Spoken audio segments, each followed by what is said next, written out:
Hello students, आज हम class 11th विषय इतिहास के अभ्यास को जारी रखते हुए हमारे मुख्य बिंदु कंटिन्यू करेंगे। हमने लास्ट वीडियो में डिस्कस किया था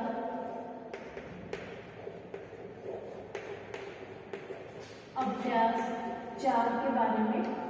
4th चैप्टर था इस्लाम का उदय एवं विकास। उसके मुख्य बिंदु हम कर रहे थे। हमने काफी के बारे में डिस्कशन कर लिया था और नोट डाउन भी कर लिया था।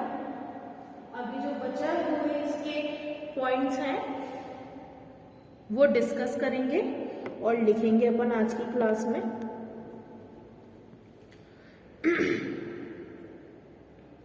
आज जो हम पहला पॉइंट लिखेंगे वो है गजनी फारसी साहित्यिक जीवन का केंद्र। गजनी फारसी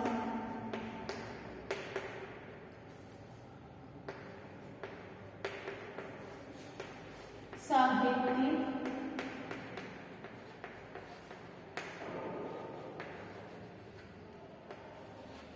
जीवन का केंद्र।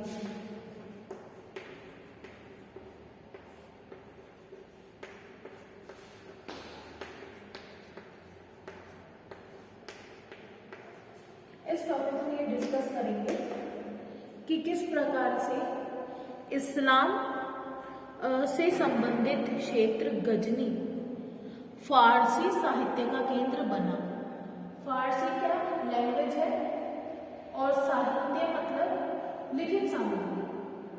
गजनी एक ऐसा क्षेत्र था जिसके अंतर्गत कई विद्वान हुए और उन विद्वानों ने कई सारे लेखों की रचना की। मुख्य रूप से गजनी में फारसी भाषा का ही उपयोग किया जाता था, इसलिए अधिकतर विद्वानों ने अपने लेखन के लिए फारसी भाषा का ही उपयोग करना उचित समझा। इसी कारण से जो गजनी है वो फारसी साहित्य का केंद्र माना गया, क्योंकि सबसे ज्यादा फारसी भाषा में लिखित सामग्री इसी क्षेत्र से संबंधित रही। ठीक है, तो इस पॉइंट से रिलेटेड जो सब पॉइंट्स हैं वो आप नोट डाउन करोगे। फर्स्ट पॉइंट लिखेंगे आप, महमूद गजनवी के दरबार में, महमूद गजनवी के दरबार में अनेक उच्च कोटि के कवि और विद्वान रहते थे। महमूद गजनवी के दरबार में अनेक उच्च कोटि के कवि एवं विद्वान रहते थे। इनमें सबसे दूसरा पॉइंट, इनमें सबसे अधिक प्रसिद्ध फिरदौसी थे। इनमें सबसे अधिक प्रसिद्ध फिरदौसी थे। तीसरा पॉइंट लिखिए, फिरदौसी द्वारा शाह नामक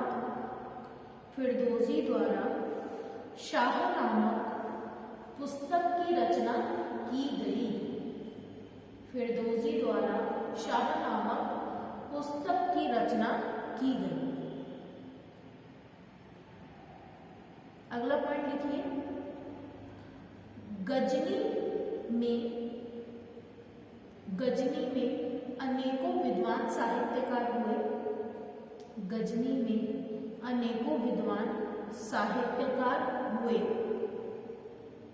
जिन्होंने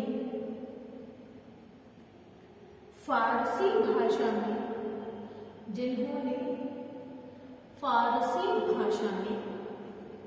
विभिन्न साहित्यों की रचना की। ठीक है, ये कंप्लीट हुआ। इसके बाद नेक्स्ट पॉइंट है इतिहास लेखन की परंपरा।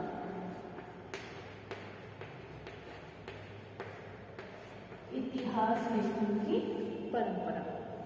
इस वाले टॉपिक में हम क्या बताएंगे कि किस प्रकार से इस्लामी क्षेत्रों में इतिहास लेखन किया जाता था। जो विद्वान थे, जो साहित्यकार थे या शासक थे, उन सभी की रुचि अपने इतिहास को लिखने में रही थी और इसी कारणवश यह जो लाभ है आगे आने वाली पीढ़ी को मिला, क्योंकि उस वक्त पर जिन भी इतिहासों की रचना की गई वो आसानी से अग्रमी पीढ़ी को उपलब्ध हुई और उन ऐतिहासिक साहित्यों का प्रयोग करके नवीन पीढ़ी ने इतिहास का ज्ञान अर्जित किया। ठीक है, तो इस वाले पॉइंट के सब पॉइंट्स लिखिए। फर्स्ट पॉइंट इसमें इंक्लूड करेंगे आप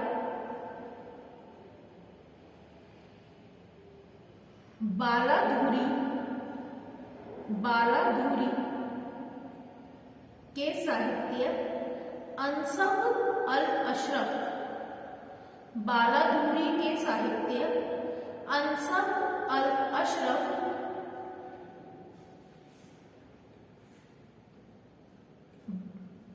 इतिहास का वर्णन करते हैं।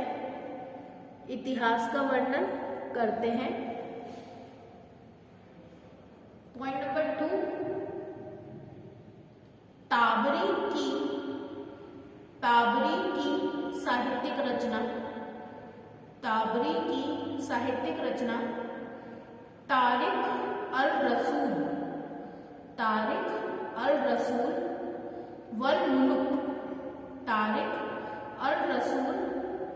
वल मुलुक के अंतर्गत संपूर्ण इतिहास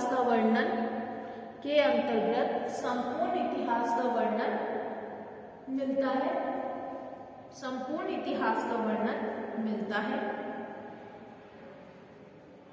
थर्ड पॉइंट लिखिए, इस्लामी जगत में ऐतिहासिक तथ्यों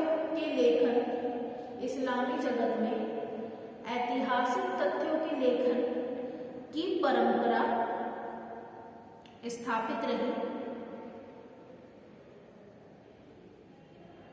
जिसके माध्यम से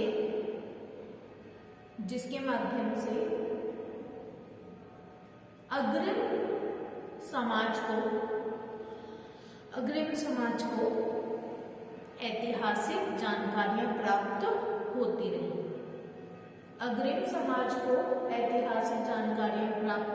होती रही। ठीक है, ये इस पॉइंट से रिलेटेड सारे चीजें आ गई हैं। अगला पॉइंट आप लिखेंगे वो है कला। इस पॉइंट में हम क्या बताएंगे कि इस्लामी जगत से संबंधित जो केंद्र थे उनमें किस प्रकार की कलाकृतियों का समर्थन दिया गया, किस प्रकार से कला में रुचि ली गई और कैसी वहां की स्थापत्य थी, उन सब के बारे में अपन इसमें लिखेंगे।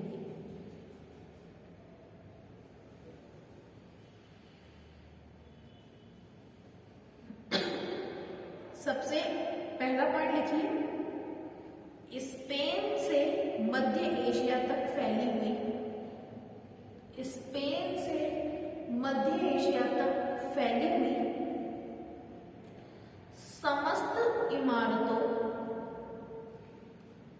समस्त इमारतों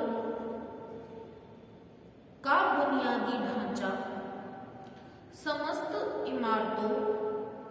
बुनियादी ढांचा एक सा था।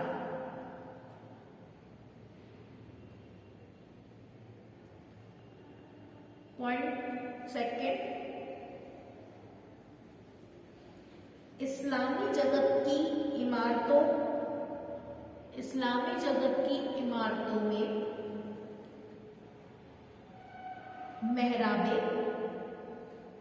मेहराबे, गुंबदे मीनार जैसी कुछ समानताएं देखी गई। कुछ समानताएं देखी गई। थर्ड पॉइंट लिखिए,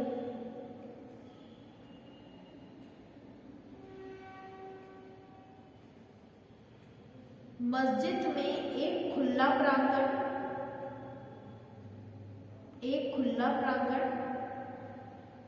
जलाशय, एक खुला प्रांगण, कॉमा लगाते जाएंगे आप, जलाशय एवं एक बड़े कमरे की व्यवस्था होती थी।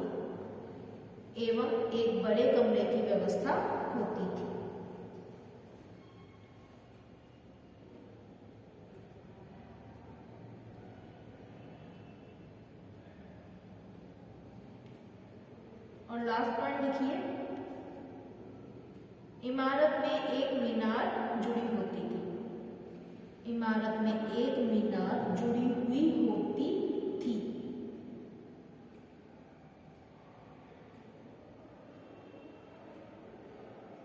एक और पॉइंट लिखिए, इस्लामी धार्मिक कला में प्राणियों के चित्रण की मनाही थी।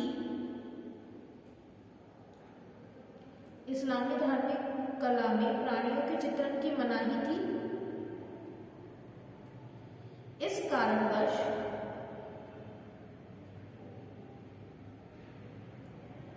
कला के दो रूपों को बढ़ावा मिला।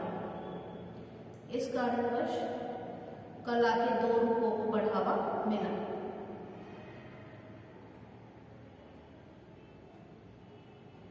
एक खुशनवीसी,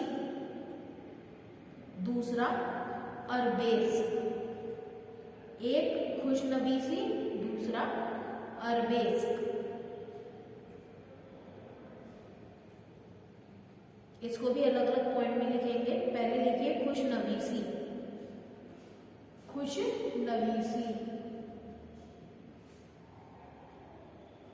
इसमें नोट डाउन करें। सुंदर लिखने की कला को खुशनवीसी कहा जाता था। सुंदर लिखने की कला को खुशनवीसी कहा जाता था।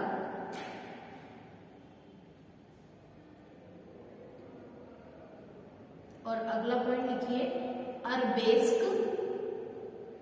अरबेस्क इसकी हेडिंग डालिए।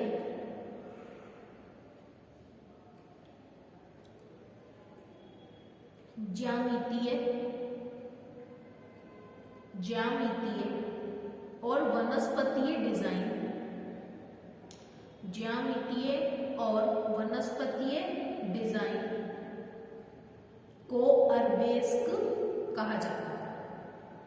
को अरबेस्क कहा जाता है। ठीक है, ये सारे आपके पॉइंट्स कंप्लीट हो गए हैं इस चैप्टर से रिलेटेड। इस चैप्टर में हमने शुरुआत से जो पॉइंट किए हैं वो है, सबसे पहले हमने डिस्कस किया था कि अरब में इस्लाम का उदय कैसे हुआ, किस प्रकार से। दूसरा पॉइंट लिखा था कि किस प्रकार से पैगंबर मोहम्मद साहब ने मक्का में स्वयं को स्थापित किया, काबा का क्या महत्व था। तीसरा पॉइंट हमने डिस्कस किया कि पैगंबर साहब द्वारा अपने आप को किस प्रकार से खुदा का संदेश घोषित किया गया और जनता के बीच में नैतिक नियमों का प्रसारण किया गया। चौथा पॉइंट हमने डिस्कस किया था पैगंबर मोहम्मद साहब द्वारा मदीना की ओर कूच क्यों किया गया और उसके कारण और उसके परिणाम के बारे में डिस्कस किया। फिर हमने पांचवा पॉइंट किया था कि पुनः लौट करके जब पैगंबर मोहम्मद साहब मक्का की ओर आए तो उन्होंने किस प्रकार से मक्का पर विजय प्राप्त की और मक्का पर एक राजनीतिक व्यवस्था की भी स्थापना की और समस्त लोगों ने किस तरीके से इस्लाम धर्म को स्वीकार कर लिया। फिर नेक्स्ट पॉइंट हमने डिस्कस किया था कि खलीफाओं द्वारा शासन की स्थापना कैसे की गई, किस प्रकार से उन्होंने अपने शासन का विस्तार किया, किस प्रकार से उन्होंने गृह युद्ध किया और संप्रदाय का निर्माण किया।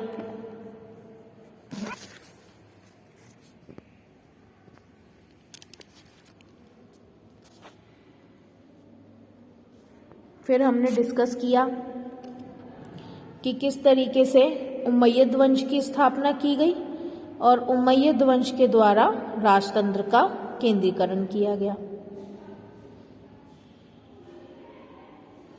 फिर हमने नेक्स्ट पॉइंट किया कि किस तरीके से अब्बासी क्रांति हुई, उसके कारण क्या थे, परिणाम क्या थे।